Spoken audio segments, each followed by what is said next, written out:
Essa época era uma época bem desafiadora, porque eu tinha muitas atividades ao mesmo tempo, né? E o que eu sentia é que eu não estava direito em lugar nenhum. Era o que mais me incomodava, porque eu ia para o SUS, aí lá eu atendia, por exemplo, 2 dias da semana. Aí eu ia para o hospital, atendia outros 2 dias da semana. E atendia na clínica outros 2 dias da semana. Então, os pacientes queriam falar comigo, era uma loucura, eles não sabiam onde me achar, cada hora eles me achavam em um lugar diferente. Às vezes tinha um paciente que precisava de uma receita, ele não sabia se me procurava no hospital, se me procurava no SUS. Os pacientes do SUS estavam juntos dos da clínica, os da clínica junto com os do hospital. Era uma loucura. Às vezes em casa eles vinham me procurar até no meu prédio, era uma loucura. É muito dividido. E eu não gerenciava a clínica, não tinha nenhum gerenciamento. A gente ia tocando o serviço do jeito que aparecia. Do jeito que aparecia e a gente ia tocando o serviço e aparecendo. E quando o paciente ligava, marcava, tinha paciente. Quando o paciente não ligava, não marcava na clínica, às vezes eu ainda voltava para o hospital ou então encaixava algum atendimento do convênio na clínica.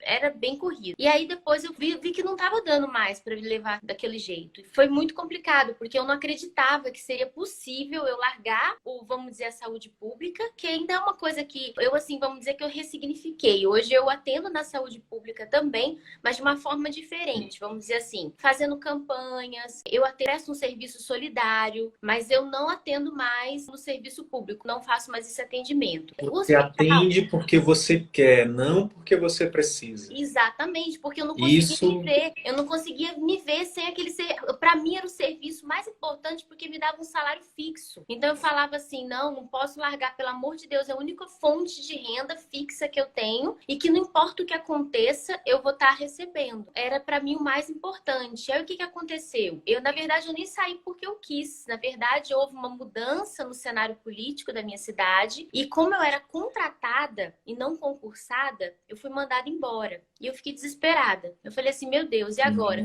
É o meu único serviço que eu tenho vitalício, né? Eu já estava lá já eram 7 anos. Por isso que eu até imaginei, eu acreditei que eu tivesse dessa trajetória assim de mudança, porque já tinha 7 anos que eu estava lá. Aí o que aconteceu? Aí eu peguei e fiquei com o hospital, com um montante só de plano de saúde e 2 dias na clínica, quase não tinha paciente. Eram alguns particulares. Quando tinha alguns particulares, eram pacientes que me procuravam assim, porque já tinham rodado na cidade inteira e às vezes não tinham conseguido uma solução de alguma coisa. Eram casos extremamente difíceis. Eu não fazia medicina estética nessa época ainda. Quer dizer, eu já fazia, perdão, fazia, mas fazia muito pouco mesmo. E aí a procura era pequena, né? Então aquela coisa. E aí eu peguei e vivi dentro de um montante de atendimentos de convênio. Eu fazia um volume muito grande. Na verdade, assim, Will, esse cenário era bem típico de 2018, 2017, 2018. Foi um cenário recorrente. E aí eu fazia um volume, assim, absurdo de pacientes. Era um atendimento extremamente corrido, desesperador, eu não tinha tempo para nada e atendia muita gente e sempre muito correndo e sempre muito atrasada e aquela loucura e ia fazer um volume muito grande. E aí eu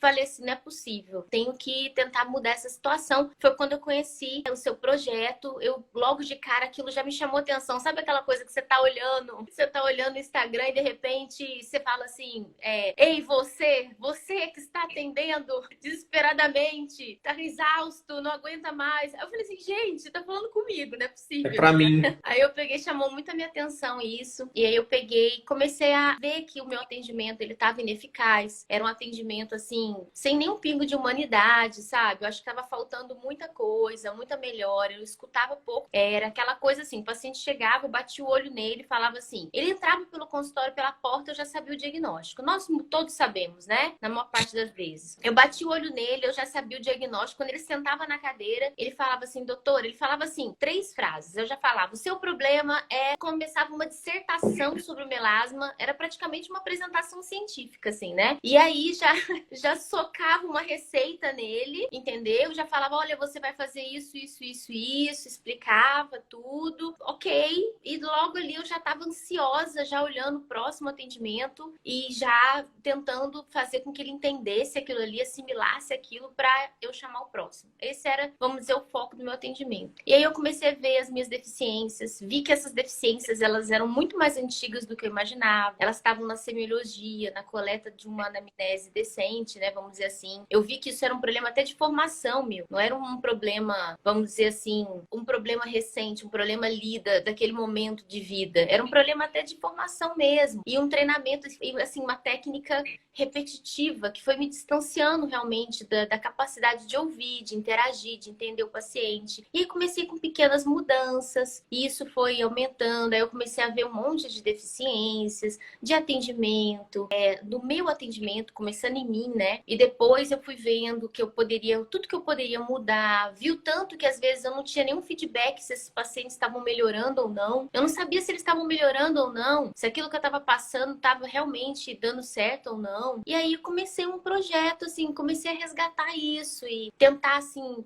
vamos dizer, fazer questão que o paciente retornasse, porque quem atende assim, né, Will, assim, isso, todos os colegas médicos que atendem plano de saúde, e a gente trabalha com isso, você quer mais é que passe os 30, eu não tenho vergonha de falar isso pra você. A gente quer mais assim, né, o pessoal quer mais é que passe aqueles 30 dias pra você já fazer uma nova consulta, porque se você atender dentro de um prazo de 20 dias, que é o retorno de muitos convênios, é retorno, né? O paciente, ele tem esse retorno, é um direito dele, mas se você vai fazer um montante retornando todo mundo que você atendeu, fica extremamente difícil, né? Para você. Já é um valor, preço, né, que você recebe muito abaixo do que. E aí, se você divide isso por dois, aí fica, você tá pagando para trabalhar, né? Exatamente. Então, acabava que a gente dava uma. Assim, eu tentava marcar os pacientes, assim, quando marcava retorno, depois desses 20 dias do plano de saúde, porque aí já era uma nova consulta e vamos embora. Então, por isso, muitas vezes eu não tinha o feedback daqueles pacientes, se eles estavam melhorando ou não, eu não sabia, né? Muitas às vezes nem melhoravam, às vezes a receita nem era efetiva e eu nem via as deficiências que eu estava tendo ali. Isso foi mudando aos poucos, foi quando eu comecei a aumentar os atendimentos na clínica e comecei a deixar mais tempos disponíveis na clínica e menos no hospital, que no caso é onde eu atendo todos os planos. Mas inicialmente eu atendia também na clínica planos de saúde, que foi uma realidade de 2019 com a pandemia. Eu me desesperei e falei, meu Deus, que eu comecei essa migração, né? Aumentar o meu tempo na clínica e diminuir no hospital. Só que o que aconteceu? Veio a pandemia e eu falei, meu Deus, e agora? Eu vou ter que abrir atendimentos na clínica mais de plano de saúde, porque era a demanda que ainda a gente tinha maior. Mas assim,